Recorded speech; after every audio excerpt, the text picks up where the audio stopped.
تحریک کا آغاز، اس سے پہلے میں پنجاب کبھی نہیں گیا تھا، سوائے اس کے کہ لڑکپن میں ایک دفعہ اپنے خاندان کے ساتھ کشمیر جاتے ہوئے وہاں سے گزرا تھا، اور اس کی کچھ عجیب و غریب یادیں تھیں۔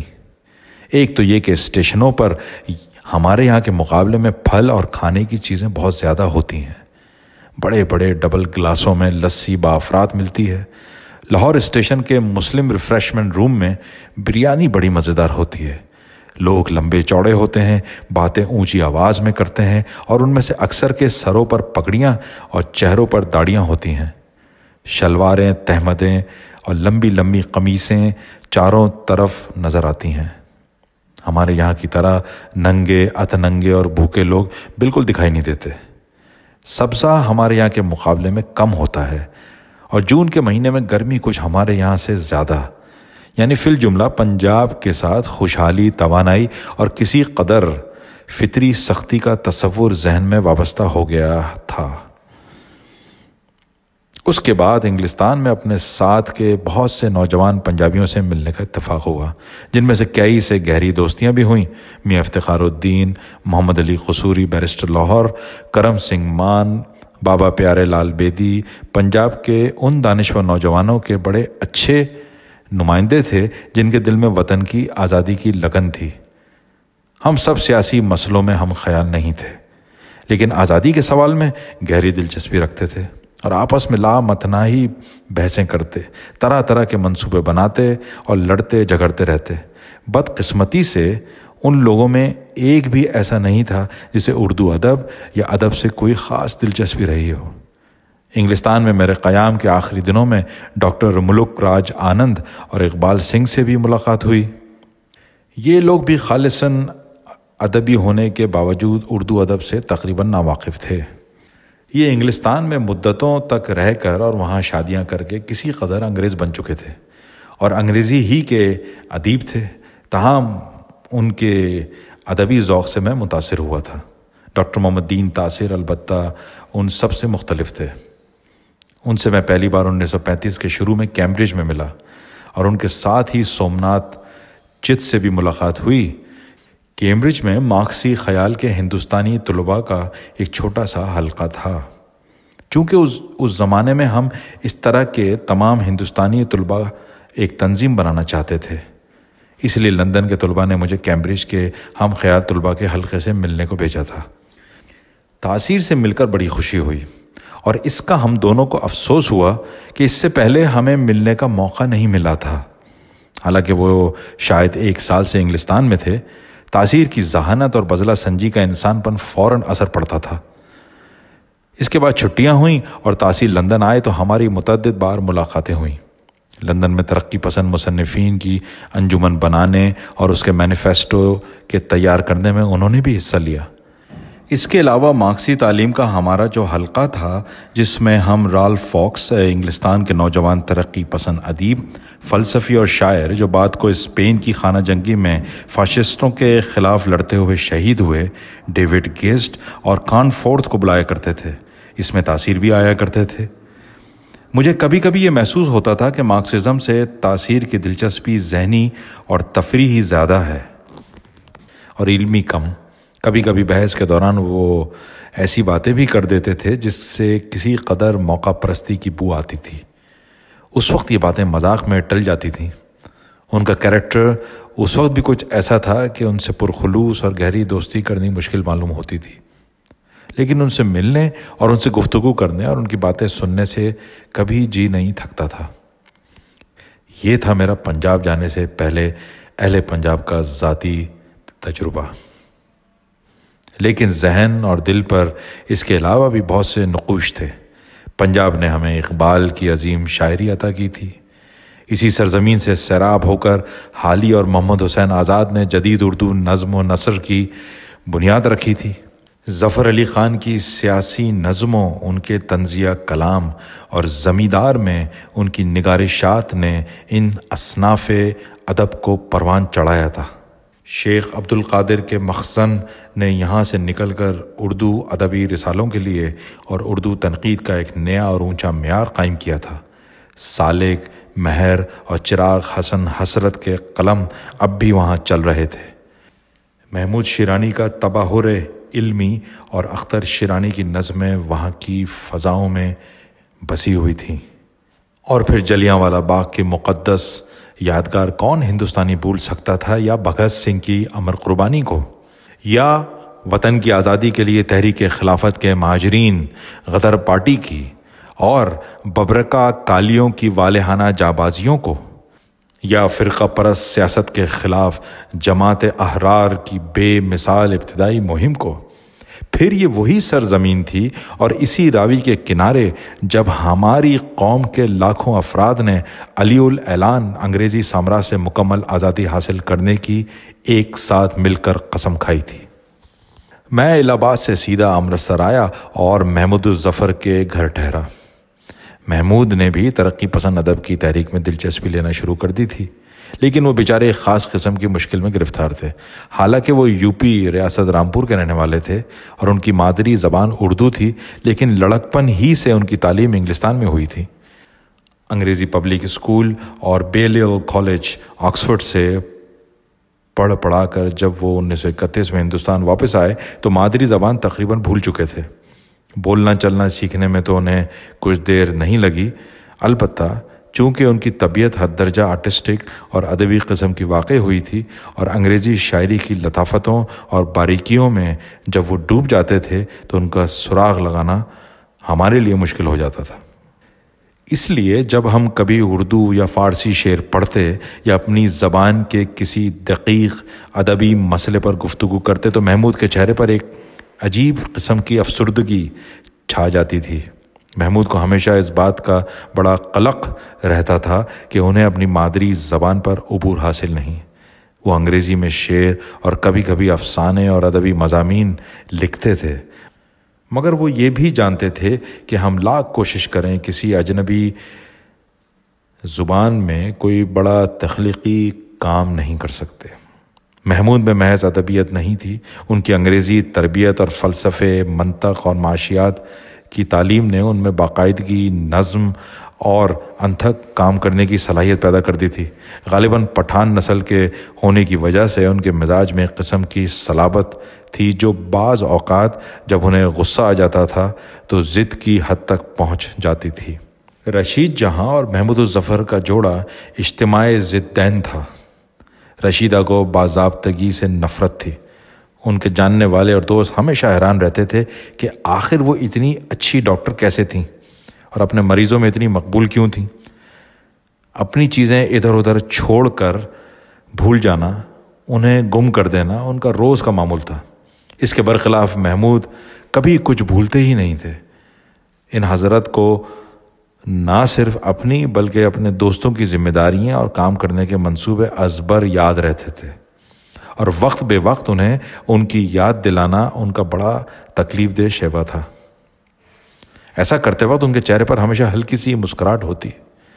اس کی وجہ سے ہم جیسے دیسی کام چوروں، ٹال بازوں اور کاہلوں کو اور بھی زیادہ پشیمانی ہوتی۔ رشیدہ کی پھیلائی ہوئی گڑبڑ اور انتشار کو محمود ہمیشہ ٹھیک کرتے رہتے، لیکن محبت کی سنہری زنجیر جس طرح سے ان دونوں کو ایک دوسرے سے باندھے ہوئے تھی، اس کی دلکشی اور لطافت دیکھنے سے تعلق رکھتی تھی۔ ان دونوں نے اپنی زندگی کا مقصد جیسے اپنی ذات کو بھلا کر انسانیت کو بنا لیا تھا، جسے فارغ البالی یا خانگی اطمینان کہتے ہیں، وہ ان کی قسمت میں نہیں تھا۔ آئندہ جو زمانہ آنے والا تھا وہ محمود کے لیے قید و بند، محنت و مشقت اور قومی کاموں کے سلسلے میں فکر و تردد کا زمانہ تھا۔ رشیدہ کے لیے طویل تنہائیوں، مالی مشکلات اور جسمانی کلفت کا۔ مگر وہ امرتسر ہو یا دہرادون یا لکھنؤ، جب بھی ان کے گھر جاؤ تو محسوس ہوتا تھا کہ خوشی وہاں تیر رہی ہے، ایسی خوشی جو دو دلوں کے میل اور دو دماغوں کی ہم آہنگی سے شفاف ٹھنڈے پانی کے چشمے کی طرح پھوٹ نکلتی ہے، جو دوسری افسردہ یا غمگین روحوں کو بھی سیراب کر کے ان میں ترنم اور بالیدگی پیدا کر دیتی ہے۔ محمود امرتسر میں 1.5-2 سال سے تھے، لیکن ان کی یا رشیدہ کی پنجاب کے ادیبوں سے اس وقت تک ملاقات نہیں ہوئی تھی۔ وہ پڑھانے میں بڑی محنت کرتے تھے اور اسی کام میں مشغول رہتے۔ رشیدہ ڈاکٹری کرتی تھیں یا کبھی کبھی افسانے لکھ لیتیں۔ ہم نے مشورہ کیا کہ لاہور چلیں اور وہاں اپنے مشترک دوست میاں افتخار الدین اور دوسرے دوستوں سے مدد لے کر ادیبوں سے ملیں، لیکن قبل اس کے کہ ہم لاہور جائیں ہمیں غیر متوقع بلکہ غیبی مدد ملی۔ امرتسر میں میرے 1-2 دن کے قیام کے بعد ایک دن رشیدہ نے یک بارگی کہا، محمود وہ جو تمہارے کالج میں ایک نیا لڑکا آیا ہے نا انگلش ڈپارٹمنٹ میں، کیا نام ہے اس کا؟ اور پھر میری طرف مڑ کر میرے خیال میں تم اس سے مل لو۔ محمود بہت سنجیدگی سے انگریزی میں بولے، تمہارا مطلب ہے ہمارے ہاں انگریزی کے نئے لیکچرر فیض احمد؟ ہوگا بھائی کوئی بھی نام، مجھے یاد نہیں رہتا، وہ بولتا تو ہے نہیں۔ تمہارے کالج میں مجھے وہی ایک لڑکا سمجھدار معلوم ہوتا ہے، بننے کو اس سے ملنا چاہیے۔ محمود صاحب نے اس بات کو اپنے کالج اور کالج کے وائس پرنسپل ہونے کی حیثیت سے اپنے اوپر حملہ تصور کیا اور ذرا تیزی سے بولے، تمہیں کیا معلوم میرے کالج میں کون سمجھدار ہے اور کون نہیں؟ تم کتنوں سے ملی ہو اور جن سے تم ملی بھی ہو ان کے نام تک تو تمہیں یاد نہیں۔ اب کیا تھا؟ رشیدہ بالکل اپنے اصل رنگ پر آ گئیں اور چمک کر بولیں، سب الو بھرے ہیں تمہارے کالج میں جنہیں الف کے نام بے تک نہیں آتا، پتہ نہیں کس دنیا میں رہتے ہیں۔ میں اسٹاف کی بات کرتی ہوں، لڑکوں کی نہیں۔ نام جاننے کی کیا ضرورت ہے، صورت سے ہی پتہ چل جاتا ہے۔ اس دن جب میں تمہارے کالج گئی تو وہ صاحب کون تھے؟ ہاتھ سے اشارہ کر کے، اتنی بڑی داڑھی اور لمبی پھندنے دار ٹوپی پہنے ہوئے، سارا وقت حضرت مجھے گھورتے رہے۔ اور تمہارے کالج کے مالک صاحب وہ کون ہیں؟ شیخ؟ پتہ نہیں کیا، وہ جو قالین بیچتے ہیں ان کا تو دماغ خراب ہے بالکل۔ اتنا روپیہ لے کر کیا وہ قبر میں جائیں گے؟ اور اسٹاف کی تنخواہ بڑھانے کے نام سے ان کی جان نکلتی ہے۔ محمود بھی اس حملے سے گھبرا گئے اور آہستہ سے بولے، میرے خیال تھا کہ ہم اسٹاف کی بات کر رہے ہیں اور تم مینیجنگ کمیٹی کی بات کرنے لگیں۔ اور میں نے تم کو لاکھ بار بتایا ہوگا کہ شیخ صادق حسن ہمارے سیکریٹری ہیں، کالج کے فاؤنڈر، مالک نہیں۔ اور وہ تو بیچارے کب کے مر چکے ہیں۔ ان کے لڑکے خواجہ محمد صادق ہیں جو بڑے معقول آدمی ہیں، اور وہ کچھ ایسے امیر بھی نہیں۔ مجھے کیا پتا کون فاؤنڈر ہے اور کون سیکریٹری، مجھے تو سب ایک سے لگتے ہیں، لال لال چقندر کی طرح کے کشمیری۔ اب محمود کو ایک لاجواب موقع مل گیا اور پوری سنجیدگی سے انگریزی میں وہ کہہ گزرے، میرا خیال تھا کہ تمہارے والد صاحب بھی کشمیری ہیں۔ محمود کو شاید یہ غلط فہمی تھی کہ اس شدید حملے کے بعد دشمن کو بالکل خاموش ہونا پڑے گا، لیکن ادھر سے فوراً جواب ملا، چھوڑو تم میرے والد کو، تمہارے بے ہنگم بے ڈول چپٹی کھوپڑیوں والے رامپور کے روہیلوں سے تو بہت اچھے ہیں، تمہارے یہاں تو کسی کی کل ہی سیدھی نہیں ہے۔ اس پر ہم سب کو بے ساختہ ہنسی آ گئی اور میں نے موقع غنیمت جا کر کہا، اچھا بھائی اب یہ طے کرو کہ ان سمجھدار فیض احمد صاحب سے کب ملاقات ہوگی۔ محمود نے جواب دیا، میں نے تمہارے آنے سے پہلے ہی فیض احمد سے ترقی پسند مصنفین کے بارے میں باتیں کر لی ہیں اور تمہارا بھی ان سے ذکر کر دیا ہے۔ پھر اپنی ڈائری دیکھ کر کہا، آج 4:30 بجے چائے پر فیض آ رہے ہیں۔ دیکھا تم نے ان حضرت کی باتیں؟ رشیدہ نے مجھ سے فریاد کے لہجے میں کہا، میں نے بھی تو آخر یہی کہا تھا کہ فیض کو تم سے ملنا چاہیے، یہ خواہ مخواہ مجھ سے گھنٹے بھر سے الجھے ہوئے ہیں۔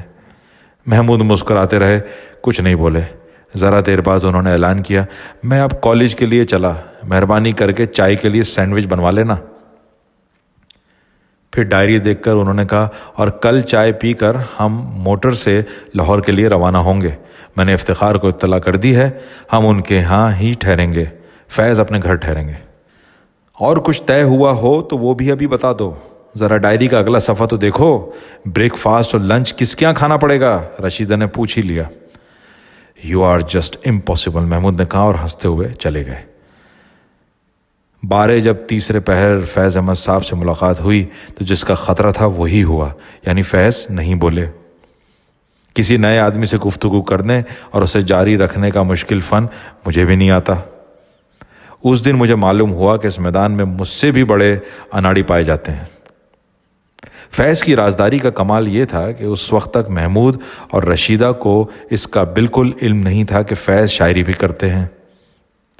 ان کی نظر میں تو بس وہ ادب، خاص طور پر انگریزی ادب سے دلچسپی رکھنے والے ایک ذہین نوجوان تھے جن میں کچھ ترقی پسند رجحانات پائے جاتے تھے۔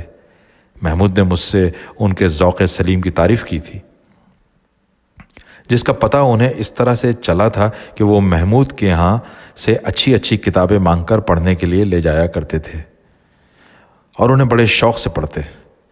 ہم نے شاید انگلستان کے نئے شاعر اسٹیفن اسپینڈر اور آڈن کا تذکرہ کیا، جن کے شعر کے نئے مجموعے ان دنوں شائع ہوئے تھے اور جن کی شاعری میں انگریزی شاعری کے مروجہ ٹی ایس ایلیٹ کے پھیلائے ہوئے تلخی اور نامرادی کے رجحانات سے الگ ہٹ کر انسانیت کے نئے اشتراکی مستقبل اور یورپی عوام کی فاشسٹ دشمن جدوجہد کی پرامید جھلک تھی۔ مجھے اس پر کافی تعجب ہوا کہ فیض ان شاعروں کا کلام پڑھ چکے تھے۔ ترقی پسند ادب کی تحریک کے بارے میں ہم نے اس وقت تک جو کیا تھا سب بتایا۔ ان سے پوچھا کہ پنجاب میں اس کے کیا امکانات ہیں۔ فیض نے اپنے بشرے سے کسی خاص گرم جوشی یا انہماک کے جذبے کو ظاہر نہیں ہونے دیا، بس ایک پشیمان سی مسکراہٹ کے ساتھ بڑی مشکل سے ہم سے اتنا ہی کہا، لاہور چل کے دیکھتے ہیں۔ میرے خیال میں وہاں پر کچھ لوگ تو شاید ہم سے متفق ہوں گے۔ معلوم ہوتا تھا کہ تہیہ کر کے آئے ہیں کہ سنیں گے، مسکرائیں گے، مگر بولیں گے نہیں۔ آخر کو رشیدہ چلا پڑی، یہ بھی خوب کہی، کچھ لوگ متفق ہوں گے۔ جناب، ہمیں اس مینیفیسٹو پر بہت سے لوگوں کے دستخط لینے ہیں اور پھر لاہور میں ترقی پسند مصنفین کی انجمن بنانی ہے۔ محمود اور میں رشیدہ کی اس حرکت پر گھبرا گئے۔ ابھی ہماری فیض سے بے تکلفی نہیں تھی اور میری تو بالکل پہلی ملاقات تھی، اور رشیدہ تھی کہ اس ہمارے شرمیلے مہمان کی نقلیں کرنے لگیں اور اس پر فقرے چست کر رہی تھیں، لیکن انہیں روکنے یا منع کرنے کی کسے ہمت تھی؟ پھر بھی فیض ٹس سے مس نہیں ہوئے، البتہ اب کی ذرا اور کھل کر مسکرائے اور بولے، لاہور چل کر کوشش کرتے ہیں، دیکھیں کیا ہوتا ہے۔ ہم اپنے پروگرام کے مطابق دوسرے دن لاہور چل پڑے اور چراغ جلے وہاں پہنچ گئے۔ فیض اپنے گھر چلے گئے اور ہم تینوں سیدھے کنال بینک پر میاں افتخار الدین کی کوٹھی پر گئے۔ یہ دلچسپ مضمون ابھی جاری ہے، آپ آگے جان پائیں گے کس طرح سے فیض احمد فیض صاحب نے لاہور کے ادیبوں سے سجاد ظہیر صاحب کی ملاقات کرائی اور ان میں کیسے مکالمے ہوئے۔ بہت ہی دلچسپ ہے، سننے میں آپ لوگوں کو لطف آئے گا۔ لندن اردو وائس کی جانب سے ہم آپ سب کے شکر گزار ہیں اور ممنون ہیں کہ آپ نے ہمارے اس نئے سلسلے کو پسند کیا اور اس سے ہماری بہت حوصلہ افزائی ہوئی ہے۔ یہ سلسلہ جاری رہے گا۔ اگر آپ اس کو یوٹیوب پر سن رہے ہیں تو پسند آیا ہے تو لائک ضرور کیجیے گا اور سبسکرائب کرنا مت بھولیے گا اور تمام دوستوں سے شیئر کرنا مت بھولیے گا۔ بہت بہت شکریہ۔ سلسلہ جاری ہے ان لوگوں کے لیے کہ جو کتابوں کو سننا چاہتے ہیں۔ بہت شکریہ۔